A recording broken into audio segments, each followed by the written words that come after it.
কেমন আচরণ করছি। বউয়ের উপর আজকে বাবাকে, বউয়ের মায়ের উপর আজ বউকে প্রাধান্য দিচ্ছি, বাবাকে প্রাধান্য দিচ্ছি আমরা। ঈশপের একটি গল্প পড়েছিলাম, সেই গল্পে ঈশপ লিখেছে যে একজন দাজ্জাল বউ ছিল, তার স্বামীকে ডেকে বলল, তোমার বাবা যেভাবে রাতের বেলা কাশাকাশি করে আমার ঘুমে বড় ডিস্টার্ব হয়, আমি ঘুমাতে পারি না, আজকে সিদ্ধান্ত নাও, তোমার বাবা এই বাড়িতে থাকবে না, আমি এই বাড়িতে থাকবো। এই স্বামীটা বউকে এত ভালোবাসতো, বাবার উপর বউকে প্রাধান্য দিল, আচ্ছা ঠিক আছে, এই বাসায় তুমি থাকবে, বাবা ব্যবস্থা আমি করছি। বাজারে গেল, একটা ডুলি কিনলো, বড় ডুলি ছিলেননি, বড় একটা ঝুড়ি কিনে আনলো, ঝুড়িটার মধ্যে তার বৃদ্ধ বাবাকে বসিয়ে দিলেন। বৃদ্ধ বাবাকে বসিয়ে কাঁধের উপর তুলে ধরলেন, বাবাকে নিয়ে জঙ্গলের দিকে রওনা হলেন। জঙ্গলে ফেলে দিবে তার জনক পিতাকে।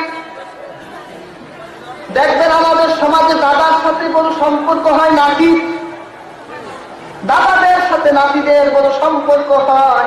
এই দাদার সাথে তার নাতির বড় সম্পর্ক ছিল।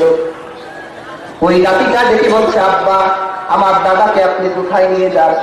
বলল, তোমার বাবা তো অনেক কাশাকাশি করে, তোমার বাপের জন্য, তোমার দাদার জন্য আমরা ঘুমাতে পারি না, এই জন্য তোমার বাপ আমার সাথে সংসার করতে চায় না, এই জন্য আমি সিদ্ধান্ত নিয়ে নিলাম যে আমার বাবাকে তোমার দাদাকে জঙ্গলে ফেলে দিব।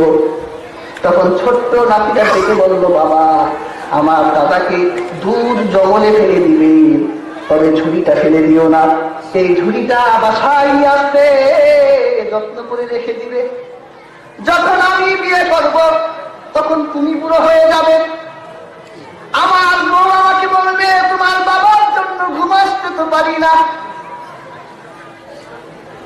এবার তুমি সিদ্ধান্ত নাও, তোমার বাবা থাকবে না, আমি থাকবো।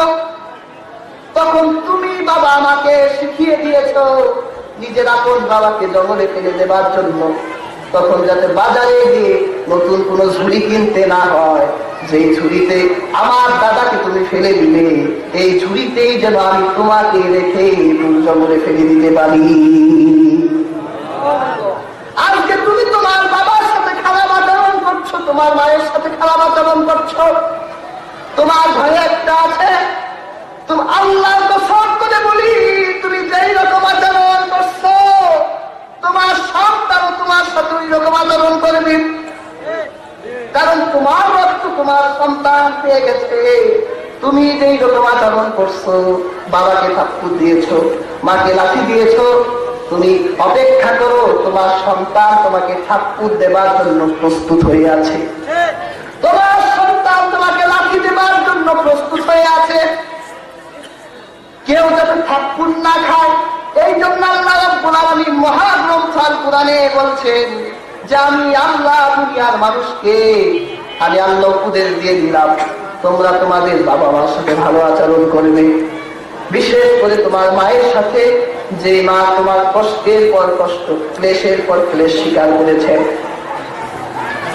আল্লাহ রাব্বুল আলামিন বলেন, তোমার মা জননী তোমাকে কষ্ট করেছে, 2 বছর পর্যন্ত তোমাকে বুকের দুধ খাইয়েছে, আনিশকুরুনি ওয়ালিওয়ালিদাইকা ইলাইয়াল মাসির।